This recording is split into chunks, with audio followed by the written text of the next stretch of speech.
Hi, my name is Craig Seto. I'm one of the family practice physicians here at UVA. Today we're going to talk about the clinical knee exam. We're actually going to do a demonstration of that. I have with me helping out, this is Jay Zimmerman. He's one of our fellows here at the family practice department. When we talk about the clinical knee exam, I think certainly the most important thing we need to remember about that is that we want to have a knee exam that we can repetitively do and methodically do every time we see a patient who comes in with knee problems. As far as the setup of getting ready to do the knee exam, we want to make sure that we have a well-lit exam area. We want to make sure that the patient has clothes on that appropriately expose the knees, as well as the upper part of the thighs where we can see the quadricep muscles. And then we want to have a table that allows the patient to sit as well as lay back and allows you room to maneuver on either side. Now the basic knee exam consists of 4 parts.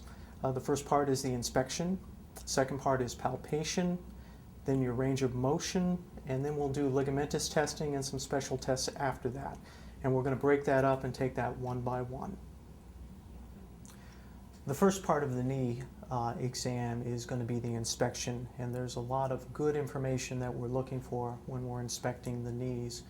We're going to be looking at the knees primarily, number one, for scars, any focal areas of swelling, and certainly we're looking to see whether there's any evidence of an effusion or fluid within the knee, and frequently up around the suprapatellar area in the suprapatellar pouch is where we're going to see fullness if there's fluid within the knees. Right now we can see very well the patellas that are demarcated here, but if there was fluid within the knee, we would lose the superior border of the patella. Other things we're looking at is we're looking at the position of the patella. When we're sitting at 90 degrees, just with the knees bent here, the way Jay is, the patella should be facing relatively forward, almost like the lights on the front of your car. They shouldn't be angled out, but they should be relatively facing forward. The other way that I like to do inspection is to have the patient stand up. And Jay, I'll have you stand up right now. And put the feet together. And with Jay standing up like this, now we can look at his legs and get a sense of what the alignment of his legs are. And that means, are Jay's legs relatively straight? Do they have a varus posture where they're somewhat bow-legged? Or does he have more of a valgus posture where he's somewhat knock-kneed? And as I look at Jay's legs, he has just a very slight varus alignment. I then look at his patella again and see which way they are facing. And Jay's patella, actually, the right patella, as well as a little bit on the left, seems to face inward, which tells me a little bit about a rotational component, and that's primarily taking place up at his femur, what we call femoral anteversion. Other things I'm looking for is symmetry of the quadricep muscles. So I look at the muscles of the thighs, and I would hopefully expect them to be fairly symmetric. If you've had an injury on a knee before, usually the thigh muscle will shrink down and be much smaller than the other one. And I think that's all we really are looking for on inspection. One additional aspect of the inspection process can be allowing the patient to actually walk out in the hallway and have them walk down the hallway, turn around and come back, and they can do that several times. And that will give us additional information of how their knee is working when they're actually biomechanically walking down the hall. So we're looking to see whether they are limping, whether there is any abnormalities in movement of their legs, and it can be very helpful, especially in people who are such as runners who come in with long-standing knee pain that comes especially when they're running. So Jay, I'm going to have you walk out here and walk down to the end of the room, turn around and come back, and then we're going to do that several times. And as Jay does that, I'm basically making sure he doesn't have a limping gait. I'm also looking at the kneecaps and seeing what they're doing. I'm watching the quadricep muscles and making sure they're firing symmetrically. And also we can look down at his feet and make sure that he is not hyperpronating, which he does not appear to do.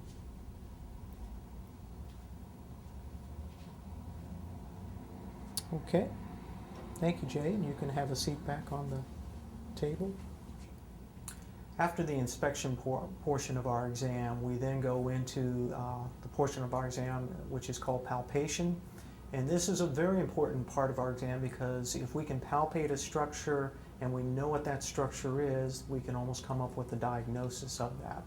I think it's very important that we palpate in the same general way each time we palpate the knee, and we do that systematically so that we don't forget to palpate certain structures. I'll show you the way that I do that so that I try not to forget the structures to palpate. I'll usually start with Jay. If this was his symptomatic knee on the right side, I'll come and start down at the tibial tubercle and press on that. Frequently it can be irritated with Osgood-Schlatter's. Right above that is the patellar tendon, and I'll give it a good mash, and if that was tender, we'd have patellar tendonitis. Above that area is right in front of the patella, and there's a bursa that lies here, the prepatellar bursa, and that frequently is injured when you fall on your knee or in wrestlers or people who spend a lot of time crawling on their knees. Above that is our quadricep tendon, and frequently can get inflamed. I see this a lot in triathletes, and if they're tender with palpation, you've got a diagnosis right there. I then will palpate around the area of the knee, knowing that on the medial side, where I call the parapatellar area, on the medial side is a structure called the plica, and the plica is a synovial fold on the inside of the knee that frequently gets irritated in runners and people with anterior knee pain. All you have to do is rub over this area and it can be very tender. I'll then come down on either side of the patellar tendon where my thumbs kind of naturally fall into these little indentations, and I'll find the joint lines on either side, and I'll palpate along the joint line, usually with my thumb, and I'll march the joint line all the way around medially, and I'm feeling and seeing if there's any tenderness. Tenderness would indicate meniscal pathology. I'll do the same on the lateral side with my thumb and march it all the way around. And I'll also remember that the meniscus go posteriorly, so that a posterior meniscal tear will cause pain on the back side of the knee in the popliteal area. So I'll frequently just kind of compress in the popliteal area. I also understand and remember that a Baker's cyst can also exist back here, and I'll feel for any evidence of swelling that would indicate a Baker's cyst. After that palpation, I'll have to remember that right down here, if we go from the tibial tubercle and go medially, there is the pes anserine bursa, which is a bursa that frequently causes medial knee pain. And if you forget to palpate it, then you'll miss that diagnosis. The last thing I do with palpation is then I'll look up at the quadricep muscles again. Remember, we looked at it for symmetry. Now I'm going to palpate for symmetry in the muscle tone. So I'll have him straighten out his legs, fire those muscles real hard, and I'm going to palpate both of them at the same time. I'm looking at the size and the tone of the quadriceps to make sure that they should be symmetric. Okay, thank you, Jay. And that's the majority of our palpation. Okay, this is the part of the exam where we're looking at the range of motion of the knee. Now, the range of motion of the knee, it is a hinge joint. It goes from 0 degrees, where it is fully extended, and I like to a lot of times have them lay down and examine both sides, both knees, because if you have an effusion in the knee, a lot of times that will limit the last couple degrees of full extension, so you'll have somewhat of a flexion abnormality in a knee that has an effusion. I'll then bring the knee up if it fully extends, and I understand that it should flex to at least about 135 degrees. Again, a knee effusion will cause it to feel very tight, and I might not get this much flexion. Also, meniscal pathology or meniscal tear will cause pain if I flex down like this, because we're compressing the meniscus between the femur and the tibia. But as long as they can do this without pain, then they have normal range of motion. So this is 0 degrees to 135 degrees. The next part of your exam is going to be the ligamentous testing, And again, I tell students and residents that we do ligamentous testing to check for injury to the ligaments. And based on the history, we'll decide whether we're going to do that portion of the exam with a certain patient. If they have no history of trauma to their ligaments, then it's probably not a helpful piece of the exam to do. But I'm going to suppose that, that Jay had some injury to his ligaments, and we want to make sure whether one is looser than the other. While he's sitting here, I'll usually check the medial collateral ligament first. He's at 90 degrees here. I'm going to extend his leg all the way out, and if you'll see my hand placement down here at the base, right above the ankle, and I give it a very good firm grip so he doesn't internally or externally rotate. I keep it very firm. I then use the palm of my hand as a fulcrum on the lateral joint line, and these are my two contact points, and then I gently give him a valgus stress, and I'm trying to open up this joint by pulling this way. And if the ligament is intact, I should not be able to open the joint line.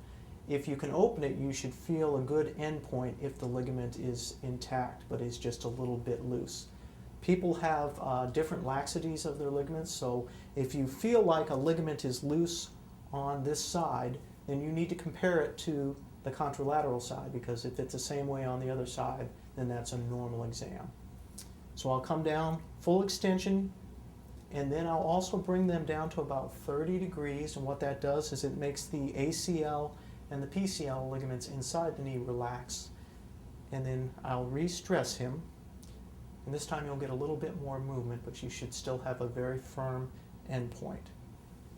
I'll put that down, and then I'll come around the knee. So testing the lateral collateral ligament, I'm going to come down and put, again, taking a look at my hand placement above the ankle very firmly, and then the palm of my hand on the medial joint line at full extension. I'm going to stress him, give him a varus stress, and you can see he really doesn't open up. He's got a firm end point there. I'll then bring him down to about 30 degrees, and you can see he opens up a little bit more, but still has a very firm end point. And if I had any questions whether that was abnormal or not, I would then check the contralateral lateral collateral ligament. I'd come on the other side and make sure that that was symmetric in the way that it felt. To evaluate the two ligaments that are on the inside of the knee, the ACL or the anterior cruciate and the PCL, the posterior cruciate, we have two other maneuvers that we'll do here and demonstrate. To evaluate the ACL, there are two maneuvers I'm going to teach today. The first one, being the simpler of the two, is called the anterior drawer. With the patient laying down, I'm going to flex his knee up to about a 90-degree angle, and then I'm going to tell them that I'm going to sit on his foot and stabilize it.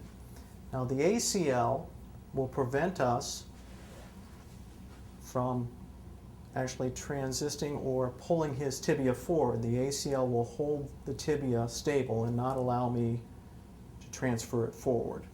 The PCL prevents me from translating it backwards. Okay, so in this position, I'm going to sit on his foot. I'm going to feel for his hamstrings and ask him to relax these muscles here, because they would give you a false negative test. I'll take my fingers, grasp behind, and give him a quick, sharp pull forward, and I'm feeling for how much his tibia translates forward. And he moves a little bit, but he's got a pretty good end point. The posterior cruciate ligament will not allow me to push the tibia backwards, and this is what is called your posterior drawer. I then will take a look at the ACL one different way, and that's with the Lachman's maneuver. And the Lachman's maneuver takes advantage of the fact that if you take the knee and, while he's relaxed, flex it to about 20 degrees, all the other ligaments in the knee become very lax, and that they're at their most relaxed position. And at this point, with him very relaxed, I will then grasp the lower part of his femur and the upper part of his tibia, and I'm going to try to translate his tibia anteriorly very quickly. So I'll give him a quick jolt. And what I'm feeling for is I'm trying to feel the ACL snap like this, like my finger. So if it's loose in there and it's intact, when I pull up like this, I'm going to feel a very sharp catch, which I definitely do with Jay. He's got a very good end point. And if you can do this appropriately and correctly, this is a much more sensitive test for the integrity of the ACL. The next portion of our exam is going to be testing the meniscus for any tears or pathology. We're going to demonstrate the McMurray's maneuver, which takes advantage of the fact that when you flex the knee up in this position, you're compressing the meniscus between the femur and the tibia. And the way the meniscus usually gets injured is with some type of flexion activity with a twisting component to it. So you flex and you twist. So McMurray's maneuver takes advantage of that same mechanism to see whether we can cause the meniscus to either cause pain or to cause a little bit more of a shearing or tearing of the meniscus and some clicking sensation. The maneuver is somewhat demonstrated and described several different ways, so I'm going to show you one of the ways it's described with, again, taking my hand down here right above the ankle, firm grip, and we're flexing him. And that's the most important portion here, flexing, and then I like to have it internally rotate, and then we're going to extend, keeping him internally rotated with a little bit of valgus pressure here. I'll do the same thing again, and you can repeat that one more time. And what we're feeling for is, do we get any pain around the joint lines or feel any clicking? You then can reverse that by flexing and externally rotating, and you can extend them again with a little bit of varus pressure, and do that several times. And a positive test would be if the person complains of pain along the joint line, or you feel a click or a palpable click on the joint line as you're doing that. Okay, the last portion of our exam is going to evaluate the patellofemoral joint. And the patellofemoral joint is the patella as it's sliding up and down inside the trochlear groove of your femur. And because of that constant motion through life, there gets to be a lot of wear and tear underneath the patella. One of the ways I like to feel how much wear and tear is there is just by putting them through an active range of motion, by bringing them up, flexing them, and what I'm going to do is place my hand right above the patella with some pressure over top of it, and then flex and extend his leg up and down. And what I'm feeling for is to see whether there's any cracking, popping, or crepitus underneath the kneecap. And I should feel the kneecap stay within the groove itself. I shouldn't feel it right over to the side or onto the medial aspect. So it should be a nice, smooth, gliding motion. Once I've done that, I'll put them into extension and have them relax. And if there was any problems with the patella staying within the groove, one of the ways we can evaluate that, or what we call patellar instability, is that we will take our fingers on the medial side of the patella and try to push it laterally. With patellar instability, the patella usually always seems to sublux or come out of the groove onto the lateral side. So actually pushing laterally to see if that will happen, and seeing if that causes apprehension in our patient. And Jay doesn't have any apprehension doing this. The last part of my exam, when I have them like this, I will check out their, the flexibility of their hamstring. The way I do this is I will then lift them up into this position where the hip is at 90 degrees in flexion and the femur is perpendicular, and then I'll slowly raise up their tibia till I feel resistance. And then I estimate what is the degree from totally perpendicular that I can get his leg. So I'm looking at this degree right here, and Jay's probably looking around 70 to 75 degrees. If I could get him all the way straight, he would be 0 degrees and he'd have very flexible hamstrings. So Jay's got fairly tight hamstrings on today's exam. We just completed reviewing the clinical knee exam. Now what we need to remember about that is that before we do the exam, we're going to take an appropriate history, and hopefully during that history be able to identify the mechanism of injury of what has caused the knee pain in the first place. Based on that mechanism of injury, we'll be able to either take out a certain part of the exam, or if it's unclear just what's going on, we'll do the entire clinical knee exam. Certainly we're going to remember it always starts with inspection. One important thing we're always looking for is evidence of effusion. If they have an effusion, that tells us something is internally damaged within the knee. And remembering what structures those are will help you hone in on your diagnosis. Palpation is also very helpful, especially if there is any tenderness, inflammation, or problems with the bursa. If you can palpate that and it's tender, then you have your diagnosis right there. If they have a significant trauma to the knee, as in sporting activities, then ligamentous testing is going to be very important. Certainly if they have a history of bending and twisting and then injuring the knee, we want to look at the meniscus, and we'll do that through palpating the joint line and the McMurray's maneuver. Certainly at the end, after you've done an entire clinical knee exam, you've had a good history, then you should have a very good idea of what the diagnosis is, and you'll base your treatment on that diagnosis.